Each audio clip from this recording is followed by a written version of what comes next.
ఇక పాస్టర్ ప్రవీణ్ పగడాల మృతిపై అనుమానాలు కంటిన్యూ అవుతున్నాయి. గత వారం రోజులుగా రోజుకొక కోణం వెలుగులోకి వస్తుంది. ప్రవీణ్ పగడాల 3 గంటలు ఎక్కడ ఉన్నారని ఆసక్తి నెలకొంది. విజయవాడ రామన్ ప్యాడ్ రింగ్ రోడ్ వద్ద వచ్చేసరికి అనుమానాలు వ్యక్తం చేస్తున్నారు. అంతకుముందు ఆయనపై ఎక్కడైనా దాడి జరిగి ఉండొచ్చని క్రైస్తవ సంఘాలు అనుమానం వ్యక్తం చేస్తున్నాయి. బైక్ ప్రమాదం జరిగిన కేసరి టోల్ గేట్ నుంచి మరింత సమాచారం మా ప్రతినిధి యశ్వంత్ అందిస్తారు. ప్రవీణ్ పగడాల గత వారం రోజులకు జరిగిన మృతి కేసు రాష్ట్రంలో 2 తెలుగు రాష్ట్రాల్లో సంచలనంగా మారింది. దీనికి సంబంధించి పోలీసులు ఇన్వెస్టిగేషన్లో రోజుకొక కోణం వెలుగులోకి వస్తున్నాయి. దాంతోపాటుగా అసలు ప్రవీణ్ పగడాలకి సంబంధించినటువంటి 3 గంటలు సమయం ఎక్కడ కేటాయించారనే దానిపై కూడా సర్వత్రా ఆసక్తి నెలకొంది.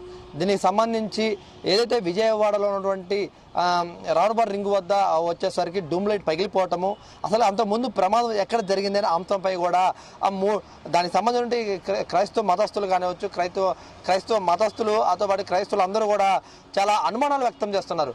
దానికి సంబంధించి ఈరోజు పూర్తి వివరాలు అందించేందుకు ప్రమాదాలకు ఎక్కడ జరిగింది, ఆ ప్రమాదాలు గల కారణాలు ఏమిటనే అందించేందుకు జీ తెలుగు ఒక ఎక్స్క్లూజివ్ రిపోర్ట్ అయితే మాత్రం మీ ముందు తీసుకొస్తుంది. దానికి సంబంధించి కూడా అసలు ప్రవీణ్ పగడాలకి ప్రమాదం ఎక్కడ జరిగింది ఆ స్పాట్కి అయితే మాత్రం జీ తెలుగు చేరుకుంది. ఏదైతే నందిగాం సమీపంలో ఉన్నటువంటి కేసరి టోల్ గేట్ వద్దకైతే మాత్రం జీ తెలుగు చేరుకుంది. అక్కడ ఉన్నటువంటి ప్రవీణ్ పగడాలకు ప్రమాదం జరిగిన ఆ ప్రదేశం నుంచి అయితే మాత్రం ఎక్స్క్లూజివ్ రిపోర్ట్ అయితే మాత్రం జీ తెలుగు ఇప్పుడు మీకు చూపించబోతుంది. మనం ఏదైతే కేసరి టోల్ గేట్ వద్ద ఉన్నటువంటి ప్రవీణ్ పగడాల పడిన ప్రదేశానికి అయితే మనం చేరుకున్నాము. ఇదే మనం ఎగ్జాక్ట్గా చేరుకున్న ప్రదేశానికే చేరుకున్నాము. ఇదే వైపు నుంచి కూడా ప్రవీణ్ పగడాల హైదరాబాద్ వైపు నుంచి విజయవాడ వైపు వస్తున్నటువంటి కేంద్ర టోల్ గేట్ వైపుకు ఎంట్రన్స్ అవ్వడానికి ముందు ఏదైతే ఒక 100 అడుగుల దూరంలో ఉన్నటువంటి ఆ ప్రదేశం అయితే మనం చూస్తున్నాము. దాంతోపాటుగా ఎగ్జాక్ట్గా అదే రోజు సాయంత్రం 5 గంటలకి ముందు 3 గంటల 52 సెకండ్లకి అయితే మాత్రం ఇక్కడ చేరుకున్నారు. దీంతో పాటుగానే ఈ ప్రదేశానికి ఇలా వచ్చారు. ఇట్లా వచ్చే వైపులోనే వచ్చి ఇదే ప్రదేశంలో కింద పడిపోయారు. ఏదైతే ముందు ఒక ఆటో వస్తుంది, ఆటో వెనకాలే ఆ ప్రవీణ్ పగడాల ఆ బుల్లెట్ వాహనంపై రావడంతో పాటుగా ఇక్కడ ఇదే ప్రదేశంలో కింద పడిపోయారు. ఏదైతే పడిపోయిన అతి తక్కువ సమయంలోనే ఆ టోల్ గేట్ సిబ్బంది ఘటనా స్థలానికి రావటము, ఏదైతే 1033 అనే నెంబర్కి సమాచారం చేరవేయటము, అదేవిధంగా దానికి సంబంధించినటువంటి సిబ్బంది 3 కూడా ఇక్కడ ఘటనా స్థలానికి చేరుకొని కూడా అప్పటికే ప్రవీణ్ పగడాల బుల్లెట్ వాహనం లేపి బుల్లెట్ వాహనంపై కూడా ఎక్కి ఉన్నట్లు కూడా ఇక్కడ ఉన్నటువంటి సిబ్బంది కూడా గుర్తించారు. అదేవిధంగా ఎమ్మటే ఇక్కడ వచ్చిన సిబ్బంది కూడా రావడంతో పాటుగా ఆ ప్రవీణ్ పగడాలకి చిన్న గాయాలయటంతో పాటుగా దానికి సంబంధించి ఫస్ట్ ఎయిడ్ కూడా ఇక్కడ టోల్ గేట్ సిబ్బంది కూడా నిర్వహించారు.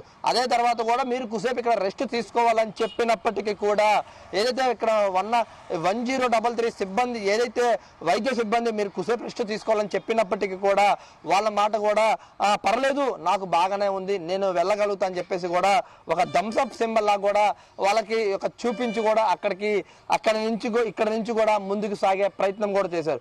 అయినప్పటికీ కూడా చాలాసేపు అప్పటికి కూడా సిబ్బంది మీరు ఇక్కడ ఉండండి అని చెప్పినప్పటికీ కూడా ఉండకుండా ఇక్కడ వెళ్ళారు. మనం ఏదైతే విజువల్స్ లో చూస్తున్నామో ఇదే టోల్ గేట్ నుంచి కూడా ఇక్కడ నుంచి ప్రమాదం జరిగిన దగ్గర నుంచి కూడా ముందుకు సాగబారు ఏదైతే ఒక బండి అయితే వెళ్తుందో అదే విధంగా కూడా ఇక్కడ నుంచి ప్రవీణ్ పగడాల కూడా బుల్లెట్ వాహనంపై కూడా వెళ్ళే ప్రయత్నం చేశారు. కానీ ఇక్కడ పడిన వ్యక్తి ప్రవీణ్ పగడాల ఒక పాస్టర్ అనే వ్యక్తి కూడా ఇక్కడ ఉన్నటువంటి సిబ్బందికి కూడా ఎవరికి తెలియని పరిస్థితి అయితే ఉంది. అయినప్పటికీ కూడా ఏదైతే సిబ్బంది టోల్ గేట్ సిబ్బంది ఏదైతే ఉన్నారో వాళ్ళు సంబంధించి ఇక్కడ విధులు ఏ విధంగా నిర్వహించాలో అదే విధంగా కూడా విధులు నిర్వహిస్తున్నారు. దాంతోపాటుగా ఇక్కడ వ్యక్తి కింద పడినప్పుడు పోలీసు అదే సిబ్బంది ఏ విధంగా అయితే ట్రీట్మెంట్ చేస్తారు అది ఒక ప్రవీణ్ పగడాలే కాదు ఎవరైనా కానిచ్చు, ఎవరైనా వ్యక్తికి ప్రమాదం జరిగిన అమ్మంటే ఘటనా స్థలం చేరుకుంటారు.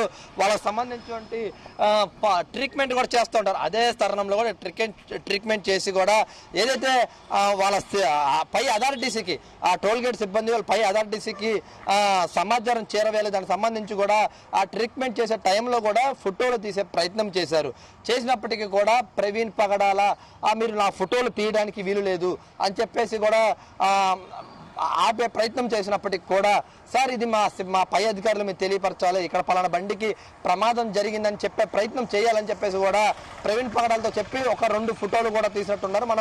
మనం చూడొచ్చు మన టీవీ పక్కన స్క్రీన్ పై కూడా ఆ రైట్ సైడ్ బాక్స్ లో కూడా 2 ఫోటోలు డిస్ప్లే చేస్తున్న అవే ఫోటోలు ఇక్కడ ఉన్నటువంటి సిబ్బంది కూడా తీసి ప్రయత్నం చేశారు. వాటిని కూడా అడ్డుకునే ప్రయత్నం చేశారు. దీని ఇక్కడ నుంచి 3 గంటల 52 నిమిషాలు ఇక్కడ ప్రమాదం జరిగింది. ప్రమాదం జరిగిన తర్వాత కూడా ఇక్కడ నుంచి లేచి మళ్ళీ ముందుకు సాగా నంపే ప్రయత్నం చేశారు. ఇక్కడ నుంచి కూడా సుమారు 3 నుంచి 5 నిమిషాలు మాత్రమే ఇక్కడ ఉన్నారు. ఇక్కడ నుంచి కూడా ట్రీట్మెంట్ పొందడం కానివచ్చు, బండి లేపి ఇక్కడ నుంచి ముందు సాగే ప్రయత్నం చేశారు.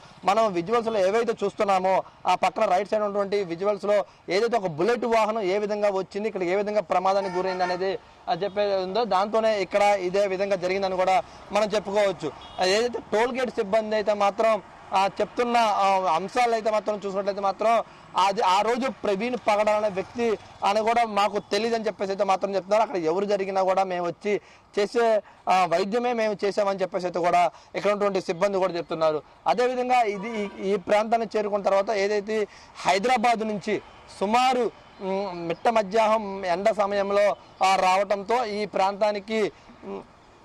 ప్రాంతానికి వచ్చేసరికి అతను సోమశిల్లి ఉండటము అంటే ఎండవేడికి పెద్ద ఎత్తున కూడా ఎండవేడికి తాకి ఉండటంతో కావచ్చు వడదెబ్బ తాగే అవకాశం ఉండటం, నీరసం కూడా పొందే అవకాశం ఉంది. దాంతోనే ఇక్కడికి వచ్చేసరికి కూడా కొంచెం నీరసంతోనే బండి మించి పడిపోయే అవకాశం ఉన్నట్లు కూడా ఇక్కడ ఉన్నటువంటి సిబ్బంది కూడా తెలిపే ప్రయత్నం చేస్తారు. అదే ఇక్కడ నుంచి కూడా కొంచెం ఒక 20 కిలోమీటర్ల ముందుకు వెళ్ళగానే గొల్లపూడి ఆయిల్ బంక్ వద్దకు వెళ్ళి కూడా ఆయిల్ బంక్ లో కూడా ఆయిల్ కొట్టించుకునే ప్రయత్నం చేశారు. అక్కడ కూడా అతను ఒక నీరసంగా పొంది బండిని కంట్రోల్ చేయలేని స్థితిలో ఉన్నారు. ఏంటంటే ఆయిల్ బంక్ లో ఆయిల్ కొట్టించుకున్న తర్వాత కూడా అక్కడ ఉన్నటువంటి హ్యాండిల్ అనుకొని కూడా ఏదైతే ఆయిల్ బంక్ లో ఆయిల్ కొట్టే పైప్ ని కూడా పట్టుకునే ప్రయత్నం చేశారు.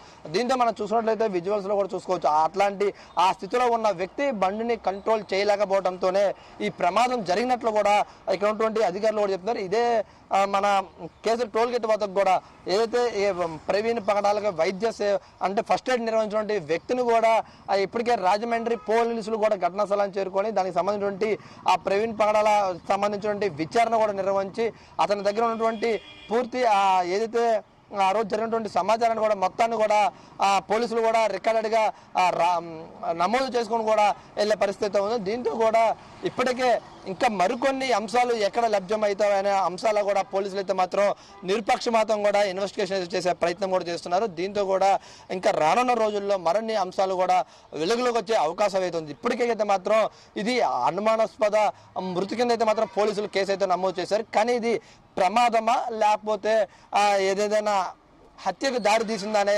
అంశాలపై అయితే మాత్రం పోలీసులు అయితే మాత్రం అన్ని విధాలుగా అయితే మాత్రం దర్యాప్తు చేపడుతున్నారు. ప్రస్తుతం అయితే మాత్రం ఇది కేసర్ టోల్ గేట్ వద్ద ఉన్నటువంటి పరిస్థితి.